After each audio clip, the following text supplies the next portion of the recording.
नमस्ते विद्यार्थियों, मैं भगवान सिंह अजय मेरू क्लासेस के ऑनलाइन यूट्यूब चैनल में आपका हार्दिक स्वागत करता हूं। विद्यार्थियों, आप इस वीडियो को पूरा देखें और अपने साथियों में से ज़्यादा शेयर करें ताकि उनको भी फायदा हो सके। इस वीडियो और इससे पहले जो भी मैंने वीडियो डाले हैं तो उन सब में आपके हर एग्जाम के लेवल के हिसाब से क्वेश्चन हैं, तो आप इसको पूरा देखें और इस चैनल को सब्सक्राइब करें। तो आज की करंट अफेयर्स पर चर्चा करते हैं, जिसमें मुख्य रूप से 3 पॉइंट्स बात करेंगे। पहला जो पॉइंट है वो आपके गृह मंत्रालय की रिपोर्ट के हिसाब से कि भारत में नक्सलवाद में कमी आई है, उसके बारे में बात करेंगे। और दूसरा जो पॉइंट है वो 1 जून से एक देश एक राशन कार्ड योजना जो लागू हुई है उसके बारे में बात करेंगे। और तीसरा जो पॉइंट है वो है राज्यसभा सीटों के लिए चुनाव होने जा रहे हैं, उसके बारे में बात करेंगे। तो आप पहला क्वेश्चन देखिए, इसमें भारत के कितने राज्य नक्सल प्रभावित हैं? तो राइट आंसर है 11। और इसके बारे में मैं आपको आगे अगले क्वेश्चन में डिटेल्स में जानकारी दूंगा। तो आप अगला क्वेश्चन देखिए। केंद्रीय गृह मंत्रालय की रिपोर्ट के अनुसार नक्सल प्रभावित जिलों की संख्या 126 से घटकर कितनी रह गई है? तो राइट आंसर है 90। और विद्यार्थियों, इसमें इसके बारे में मैं आपको डिटेल्स में थोड़ी जानकारी दूं, क्योंकि क्वेश्चन बहुत महत्वपूर्ण है। वैसे तो नक्सलवाद के बारे में मैंने पिछली वीडियो में बताया था, परंतु इसमें भी थोड़ा मैं आपको जानकारी दे दूं। विद्यार्थियों, नक्सलवाद को माओवाद भी बोलते हैं, क्योंकि चीन का एक नेता रहा है माओ से तुंग। तो माओ से तुंग की विचारधारा को मानने वाले वो कहलाते हैं माओवादी। और माओ माओ से जो तुंग है वो कहा करता था कि सत्ता तो बंदूक की नली से निकलती है, यानी कि वो हिंसा में विश्वास करने वाला व्यक्ति था। तो उसकी विचारधारा को ये मानने वाले लोग ये भी हिंसा में ही विश्वास करते हैं और हिंसा के बल पर ही अपनी सत्ता स्थापित करना चाहते हैं। तो भारत में इस माओवाद की शुरुआत पश्चिम बंगाल के नक्सलवादी से हुई थी, इसलिए इस माओवाद को नक्सलवाद भी बोलते हैं। माओवाद को नक्सलवाद भी बोलते हैं। और नक्सल प्रभावित क्षेत्र को रेड कॉरिडोर कहा जाता है। और नक्सलियों का रेड कॉरिडोर 11 राज्यों से गुजरता है, यानी कि 11 राज्य नक्सल प्रभावित हैं। तो आपने इससे पहले वाले क्वेश्चन में पढ़ा था कि कितने राज्य नक्सल प्रभावित हैं, तो 11। तो यहाँ पर मैं आपको इन 11 के नाम भी बता देता हूँ। तो बिहार, यूपी, झारखंड, पश्चिम बंगाल, ओडिशा, मध्य प्रदेश, छत्तीसगढ़, महाराष्ट्र, तेलंगाना, आंध्र प्रदेश, कर्नाटक, ये जो है नक्सल प्रभावित राज्य हैं 11। तो विद्यार्थियों, आपको इन नक्सल प्रभावित इन राज्यों के नाम आपको याद रखने हैं, क्योंकि एग्जाम में क्वेश्चन पूछा जाता है इस बारे में कि कौन सा राज्य नक्सल प्रभावित नहीं है। तो आपकी 11 राज्य आप याद रखना। और इसमें एक और आपको मैं जानकारी दूँ, जैसा कि अभी आपने पढ़ा था इसमें कि यहाँ पर तो नक्सलियों के का जो ये रेड कॉरिडोर जिसके बारे में अभी हमने बात की थी कि 11 राज्यों से गुजरता है, यानी कि 11 राज्य जो है रेड कॉरिडोर में आते हैं। तो नक्सलियों की इस रेड कॉरिडोर को तिरुपति से पशुपतिनाथ रेड कॉरिडोर कहा जाता है। तो तिरुपति आंध्र प्रदेश में है, पशुपतिनाथ नेपाल में है। तो इसीलिए अब क्योंकि नेपाल में भी नक्सलवाद यानी कि जो है माओवाद का जो प्रभाव रहा है, वहाँ पर तो आपको मालूम होना चाहिए जो है नेपाल के राजा वीरेंद्र, जब वहाँ पर नेपाल में राजतंत्र था तब की बात करें तो नेपाल के राजा वीरेंद्र के समय वहाँ पर माओवाद बहुत जबरदस्त तरीके से फैला था। और इन्होंने वहाँ नेपाल की सेना को माओवादियों के खिलाफ संघर्ष करना पड़ा था। वो लंबा जो संघर्ष रहा, तो उसमें अंततः फिर बाद में इन माओवादियों ने रणनीति बदली और वहाँ पर हिंसा के साथ साथ इन्होंने जो है माओवादियों ने अपनी पार्टी बना ली। और ये माओवादी जो पार्टी जो बनी तो उसके नेता थे जो है प्रफुल्ल कुमार दहल और प्रचंड, जो कि वर्तमान में भी जो वहाँ जो है नेता हैं अभी भी। और इस प्रफुल्ल कुमार दहल प्रचंड जिसकी बात करें तो इन्होंने मांग की वहाँ पर कि नेपाल में राजतंत्र यानी संवैधानिक राजतंत्र खत्म होना चाहिए, यहाँ पर राष्ट्रपति जो है राजा की जगह राष्ट्रपति का पद लागू होना चाहिए। तो इस बात को लेकर इन्होंने वहाँ पर आंदोलन चलाया। और एक तरफ इनका जो है हिंसा आधारित जो आंदोलन चलता रहा, नक्सलवाद जिसको हम बोले माओवाद, तो माओवाद जो वहाँ पर चलता रहा। और दूसरी तरफ राजनीतिक पार्टी बनाकर इन्होंने आंदोलन चलाया, जिस वजह से विवश होकर नेपाल के राजा वीरेंद्र को गद्दी छोड़नी पड़ी और वहाँ पर राष्ट्रपति का पद लागू हुआ। संविधान में यह राष्ट्रपति का पद का प्रावधान किया गया और इस तरह से फिर वहाँ पर प्रफुल्ल कुमार दहल और प्रचंड नेपाल के प्रधानमंत्री बने। पहले माओवादी नेता जो जिनको हम बोले तो वो जो प्रधानमंत्री बने थे प्रफुल्ल कुमार दहल और प्रचंड, और वर्तमान में भी वो पार्टी के अध्यक्ष हैं। और केपी शर्मा ओली वो भी उसी पार्टी के हैं, जो वर्तमान में नेपाल के प्रधानमंत्री है केपी शर्मा ओली, वो भी इसी पार्टी के हैं।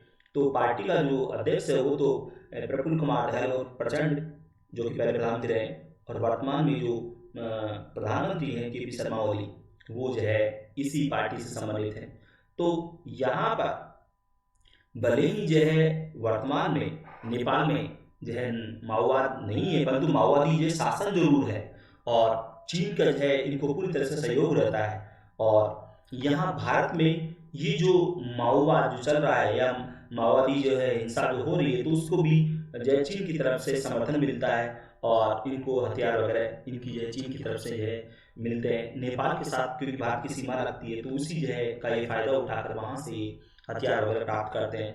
और इसलिए इस जो है नक्सल प्रभावित रेड कॉरिडोर जिसको हम बोलें, तो इसको नाम दिया है पशुपतिनाथ तिरुपति रेड कॉरिडोर, यानी कि ये नेपाल से शुरू होता है ये नक्सल रेड कॉरिडोर यानी रेड कॉरिडोर जो कि तिरुपति तक जाता है। और वैसे तो हम देखें कि कर्नाटक में भी इसका प्रभाव है, जैसे मैंने अभी आपको बताया था, तो परंतु कर्नाटक में इतना ज़्यादा प्रभाव नहीं है, इसलिए इसको जो है वहाँ तिरुपति और पशुपतिनाथ रेड कॉरिडोर के नाम से बोलते हैं।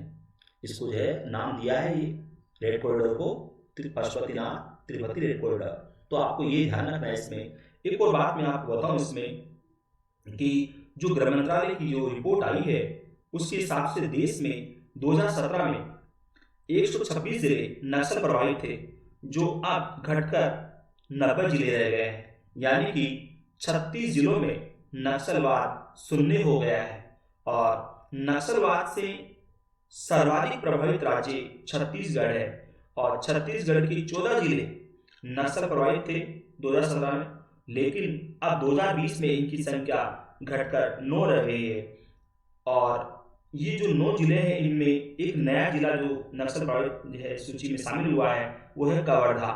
तो इस तरह से यहाँ पर छत्तीसगढ़ में भी नक्सलवाद में कमी आई है। तो यहाँ पर पहले 14 जिले नक्सलवाद से प्रभावित थे, तो इनकी संख्या घटकर 9 रह गई है। हालांकि यहाँ पर एक नया जिला कवर्धा जो है वहाँ पर भी नक्सलवाद का प्रभाव शुरू हो गया है। और छत्तीसगढ़ का बस्तर संभाग सर्वाधिक नक्सल प्रभावित है। तो विद्यार्थियों आप ध्यान रखना है, नक्सलवाद से सर्वाधिक प्रभावित जो है राज्य अगर पूछे तो वह छत्तीसगढ़, और छत्तीसगढ़ में भी अगर किसी संभाग की बात करें तो वह है बस्तर संभाग। और बस्तर संभाग में भी अगर कोई जिला पूछे तो ध्यान रखना बस्तर जिला वो ज्यादा है प्रभावित है नक्सल से। और नक्सलवाद का प्रभाव इस तरह से हम देखें अगर, तो यहाँ पर जैसा कि आपने रिपोर्ट में देखा कि 126 से ये संख्या घटकर जो है 90 जिलों में रह गई है। तो इस तरह से नक्सलवाद का प्रभाव भारत में धीरे धीरे कमजोर होता जा रहा है। परंतु ये नक्सली अब इस कमी की पूर्ति असम और नागालैंड में अपना प्रभाव बढ़ाकर करना चाहते हैं। तो विद्यार्थियों आपको मैंने जो अतिरिक्त जानकारी दी है इस पर डिटेल्स में, जो नक्सलवाद जिसको हम माओवाद बोले, तो इसके बारे में मैंने बताया। इसमें क्वेश्चन आप याद रखना कि पहला क्वेश्चन तो आपको मैंने जो बताया है वो रेड कॉरिडोर का, कि रेड कॉरिडोर किसे कहा जाता है, कितने राज्यों में ये रेड कॉरिडोर गुजरता है, यानी कि रेड कॉरिडोर कितने राज्यों में, या यूँ कह लें कि नक्सलवाद से प्रभावित कितने राज्य हैं, ये ध्यान रखना है। 11 राज्यों के नाम भी आपको याद रखने हैं। दूसरा एक क्वेश्चन आपको कि इस रेड कॉरिडोर को किस नाम से बोलते हैं, तिरुपति पशुपतिनाथ रेड कॉरिडोर। एक आपको याद रखना है कि ये संख्या जो है जिलों की जो संख्या नक्सल प्रभावित जिलों की जो संख्या 126 से घटकर 90 रह गई है। और ये भी आपको याद रखना है कि 36 जिले नक्सलवाद से पूरी तरह से जो है मुक्त हो चुके हैं। और कवर्धा जिले का नाम भी आपको याद रखना है, बस्तर का नाम भी आपको याद रखना है। तो ये अतिरिक्त जानकारी मैंने दी आपको। तो आप अगला क्वेश्चन देखिए। इसमें चुनाव आयोग ने राज्यसभा की कितनी सीटों के लिए 19 जून को चुनाव करवाए जाने की घोषणा की है? तो राइट आंसर है 18 सीटों के लिए चुनाव होंगे। जो है राज्यसभा की 18 सीटों के लिए चुनाव होंगे 19 जून को। विद्यार्थियों, आपको मालूम होना चाहिए राज्यसभा, जिसे उच्च सदन भी कहते हैं, और एक नाम से और बोलते हैं द्वितीय सदन, एक नाम से और बोलते हैं स्थायी सदन, एक नाम से और बोलते हैं वरिष्ठ सदन। ये अलग अलग नाम से इसको बोला जाता है राज्यसभा को। तो ये नाम आपको याद रखने हैं। इसके अलावा देखिएगा, एक और बात बताऊं मैं आपको कि जब यहाँ सीटों की बात आई है तो मैं बता दूं आपको कि राज्यसभा की कुल जो है सदस्य संख्या 245 है, यानी कि 245 सीटें हैं राज्यसभा की, और 245 में से 233 निर्वाचित सीटें हैं और 12 मनोनीत सीटें हैं।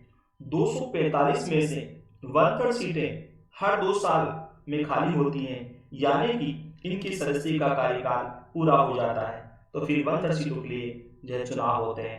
और यहाँ पर ये 1/3 जो सीटें खाली होती है तो इसमें मनोनीत संख्या भी है, तो अगर मनोनीत सीट खाली हुई है तो उसके लिए भी मनोनीत किया जाता है राष्ट्रपति द्वारा, और अगर निर्वाचित सीट खाली हुई तो उसके लिए चुनाव होते हैं, यानी कि हर 2 साल में 1/3 सीटें खाली होती है और उनके लिए उनके सदस्य का कार्यकाल पूरा हो जाता है, तो फिर चुनाव होते हैं और मनोनीत करना होता है, तो फिर वो मनोनीत किए जाते हैं राष्ट्रपति द्वारा। इसके अलावा एक और बात आपको ध्यान रखनी है कि राज्यसभा सदस्य का कार्यकाल 6 वर्ष का होता है, क्योंकि सदन तो स्थायी है, और परंतु सदस्य के कार्यकाल की बात करें तो सदस्य का कार्यकाल 6 वर्ष का होता है। और राज्यसभा के 233 सदस्यों के लिए विधानसभाओं के सदस्य वोट देते हैं, यानी कि विधानसभाओं के सदस्यों के द्वारा ये चुने जाते हैं, और इस तरह से इनका चुनाव जनता द्वारा अप्रत्यक्ष रूप से होता है। और राज्यसभा के जो 12 सदस्य जो है राष्ट्रपति द्वारा मनोनीत किए जाते हैं, आपको मालूम होना चाहिए खेल, समाज सेवा, विज्ञान, कला, संस्कृति में ख्याति प्राप्त जो व्यक्ति होते हैं उनको राष्ट्रपति जो है राज्यसभा में मनोनीत करते हैं। तो ये मनोनीत सीटों की संख्या 12 है, यानी कि 12 तो मनोनीत सीटों की संख्या और 233 निर्वाचित सीटों की संख्या, तो टोटल संख्या हो गई 245। एक और बात आपको याद रखनी है कि राज्यसभा का सभापति उपराष्ट्रपति होता है, और उपराष्ट्रपति को वेतन भी राज्यसभा के सभापति के रूप में ही मिलता है। उपराष्ट्रपति के रूप में, जैसे अभी वर्तमान बात करें कि उपराष्ट्रपति वेंकैया नायडू है, तो वेंकैया नायडू को वेतन मिलता है राज्यसभा के सभापति के रूप में, न कि उपराष्ट्रपति के रूप में। उपराष्ट्रपति के रूप में उनको आवास मिलता है, वेतन तो जो है राज्यसभा के सभापति के रूप में मिलता है उनको।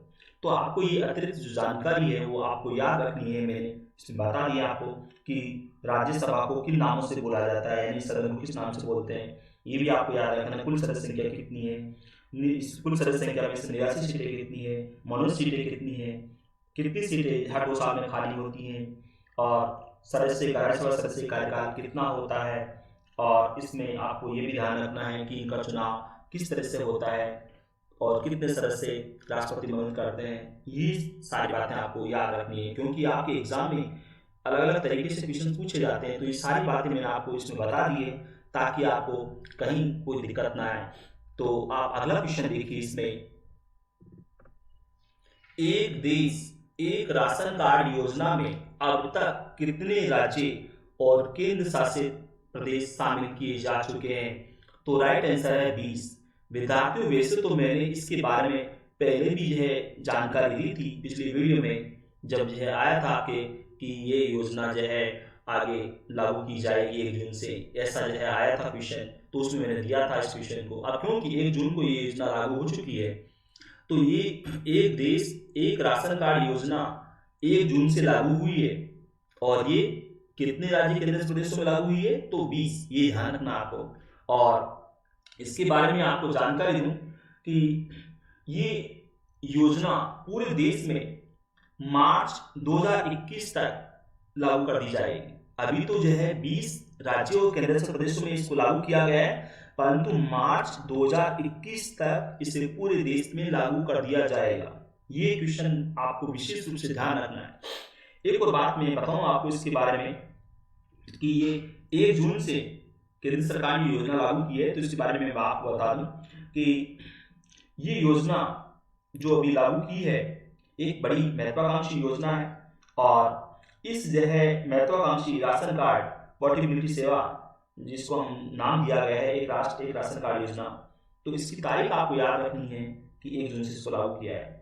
और इस योजना में क्या प्रावधान है तो वो भी आपको याद रखना है कि इस योजना के तहत राष्ट्रीय खाद्य सुरक्षा कानून के पात्र लाभार्थी एक ही राशन कार्ड का उपयोग कर देश में कहीं भी किसी भी उचित मूल्य की दुकान से अपने हिस्से का खाद्यान्न ले सकते हैं और राशन कार्ड के साथ आधार विवरण को संबद्ध करना, उचित मूल्य की दुकानों पर पॉइंट ऑफ सेल मशीन स्थापित करना, राशन कार्ड पोर्टेबिलिटी को प्रभावी रूप से सक्षम बनाने के लिए महत्वपूर्ण है। तो ये कार्य सरकार कर रही है।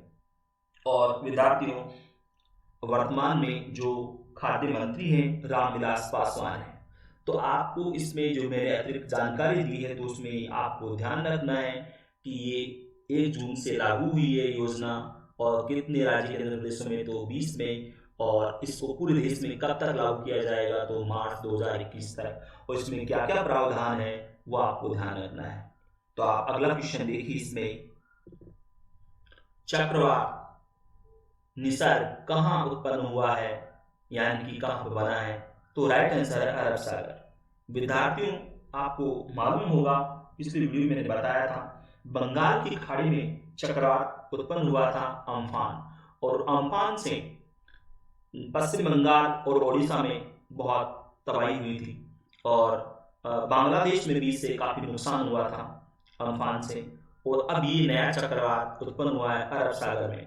तो इस चक्रवात से जो है महाराष्ट्र और गुजरात के ज्यादा प्रभावित होने की आशंका है।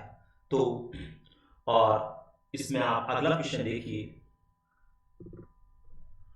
केंद्र सरकार ने कितनी खरीफ फसलों के न्यूनतम समर्थन मूल्य में 50% से 83% तक की वृद्धि की है, तो राइट आंसर है 14।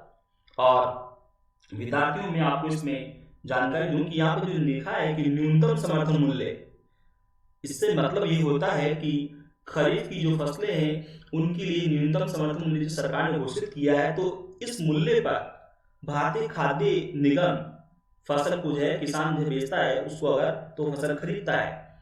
न्यूनतम समर्थन मूल्य जो सरकार ने घोषित किया है, तो इस मूल्य पर अगर कोई किसान भारतीय खाद्य निगम को बेचना चाहे अपनी फसल को, तो वो बेच सकता है। मतलब इस जो है पर उसको जो है मूल्य मिल जाएगा, जो सरकार ने घोषित किया है वो मूल्य उसको मिल जाएगा।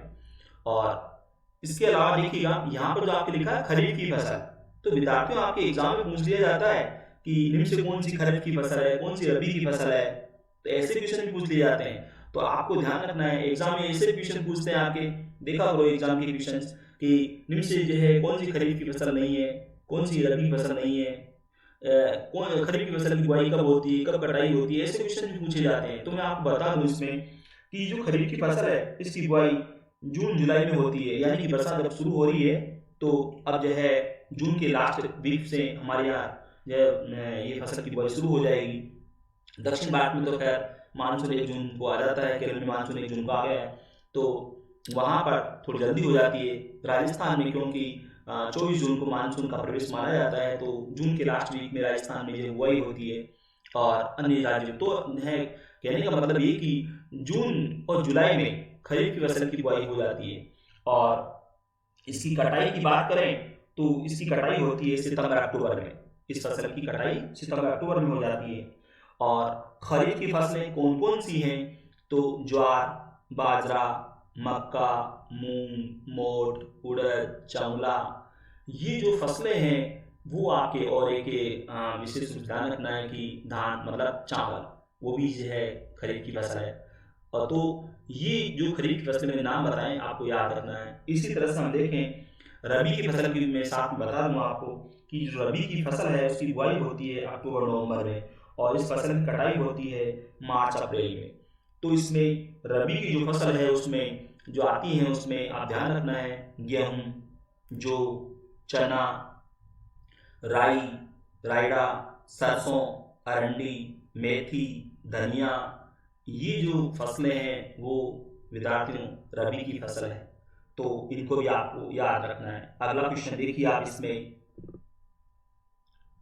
बाइट्स डांस कंपनी किस देश की है, तो राइट आंसर है चीन। ये चीन की कंपनी है। और अगला क्वेश्चन देखिए इसमें, निकोल पसियन किस देश के प्रधानमंत्री हैं, तो राइट आंसर है आर्मेनिया। विद्यार्थियों, इनका क्वेश्चन मैंने इसलिए लिया है क्योंकि ये आर्मेनिया के प्रधानमंत्री कोरोना से संक्रमित हो गए, तो इनका भी है और इनके कुछ मंत्री भी संक्रमित हुए हैं, इसलिए इस क्वेश्चन को मैंने लिया है। तो आपको ध्यान रखना है इस क्वेश्चन का भी। अगला क्वेश्चन देखिए आप इसमें, किस ऐसे व्यक्ति की पुलिस द्वारा हत्या के बाद अमेरिका में हिंसक प्रदर्शन हो रहे हैं? तो राइट आंसर है वो है आपके जॉर्ज फ्लॉयड। विद्यार्थी इस क्वेश्चन को जो है आप थोड़ा ध्यान से पढ़ना और इसको याद रखना, क्योंकि आपको पता है इस व्यक्ति यानी कि ऐसे जो है व्यक्ति, इसकी हत्या पुलिस के द्वारा गला दबाकर जो कर दी गई थी, तो उसके बाद से ही अमेरिका में हिंसक प्रदर्शन शुरू हो गए हैं और लूटपाट हो रही है, तो वहाँ पर इसको कंट्रोल करना मुश्किल हो रहा है। तो इसीलिए इस क्वेश्चन को आपको ध्यान रखना है। अगला क्वेश्चन देखिए इसमें, वास्को डा गामा किस देश का फुटबॉल क्लब है? तो राइट आंसर है ब्राजील। विद्यार्थियों आपको पता होना चाहिए फुटबॉल में नाम है ब्राजील का। ब्राजील, उरुग्वे, स्पेन, पुर्तगाल, ये ऐसे देश हैं जिनका फुटबॉल में नाम है, तो ये ब्राजील का फुटबॉल क्लब है, ये ध्यान रखना आपको, क्योंकि इन क्लबों के बारे में एग्जाम में क्वेश्चन पूछे जाते हैं। फुटबॉल जो क्लब है उनके नाम पूछे जाते हैं, तो आपको ध्यान रखना है इसमें। मैं समय समय पर इनके बारे में क्वेश्चन बताता रहता हूँ, क्योंकि आपके खिलाड़ी खेल के बारे में क्वेश्चन पूछे जाते हैं, खिलाड़ी का नाम देकर पूछ लेते हैं कि खिलाड़ी किस खेल से संबंधित है, या आपके पूछ लेते हैं कि ये क्लब किस खेल से संबंधित है। तो आपके अलग अलग तरीके से, या खिलाड़ी का नाम देकर पूछ लेते हैं किस देश का है, ऐसे क्वेश्चन पूछते हैं, तो इनको भी आप ध्यान रखना। अगला क्वेश्चन देखिए आप इसमें, सड़क दुर्घटना में घायल अंतर्राष्ट्रीय तीरंदाज जयंतीलाल नरोमा की 1 जून को मृत्यु हो गई, वे किस राज्य से संबंधित हैं? तो राइट आंसर है राजस्थान। राजस्थान के डूंगरपुर जिले का एक गांव आता है विद्यार्थी, जिसका नाम है बिलाड़ी। बिलाड़ी गांव में जन्मे थे और एक गरीब परिवार, यहाँ तक कि इतनी इनकी स्थिति इसमें थी कि जो आधुनिक जो धनुष हैं वो भी है खरीदने की स्थिति में नहीं थे, अपने साथियों से जो है वो लेकर वो प्रैक्टिस करते थे। तो एक गरीब परिवार में जन्मने के बाद भी अंतर्राष्ट्रीय स्तर के खिलाड़ी बने, तो उन्होंने अपने जिले का, अपने गांव का नाम कमाया।